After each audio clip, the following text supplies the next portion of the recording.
Hello everybody. I have a fever today. ကျွန်တော်ဒီနေ့ဖျားနေတာဖြစ်ပါတယ်။ဖျားတာနဲ့ပတ်သက်ပြီးတော့ကျွန်တော် vocabulary လေးတစ်ချို့ကိုကျွန်တော်ဒီနေ့ share လုပ်ပေးချင်တာဖြစ်ပါတယ်။ Okay ကျွန်တော်အေးမိတယ်ဆိုလို့ရှိရင် English လို့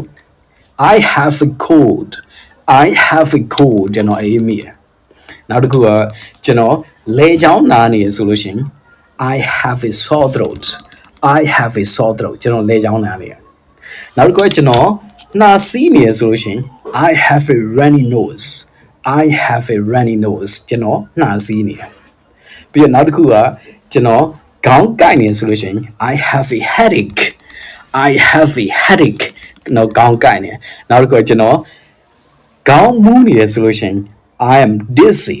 I am dizzy. ကျွန်တော်ခေါင်းမူးနေရ။နောက်တစ်ခုကကျွန်တော်ခန္ဓာကိုယ်တစ်ခုလုံးနားနေရဆိုလို့ရှိရင် English လို့ My whole body is aching. My whole body is aching ကျွန်တော်ခန္ဓာကိုယ်တစ်ခုလုံးနားနေတယ်နောက်တစ်ခုကျွန်တော်ဆရာဝန်ပြဖို့လိုတယ်ဆိုလို့ရှိရင် English လို့ I need to see the doctor I need to see the doctor ကျွန်တော်ဆရာဝန်ပြဖို့လိုတယ်မင်းရောဆေးဆက်ပေးလို့ရမလားဆိုလို့ရှိရင် Could you prescribe me some medicine Could you prescribe me some medicine မင်းရောဆေးဆက်ပေးလို့ရမလားငါဆေးထိုးရမှာကြောက်တယ်ဆိုလို့ရှိရင် I'm afraid of getting an injection I'm afraid of getting an injection ငါဆေးထိုးရမှာကြောက်တယ်ဟုတ်ပါကျွန်တော်ဒီနေ့ဒီဝက်ချက်လေးကိုကျွန်တော်ဒီနေ့ share လုပ်ပေးချင်တာဖြစ်ပါတယ်အကျိုးရှိရဆိုရင်ကျွန်တော်ရဲ့ page ကို like and follow လေးကျွန်တော်ကိုလုပ်ပေးဖို့ကျွန်တော်တောင်းဆိုပါတယ် Thanks for watching see you on the next video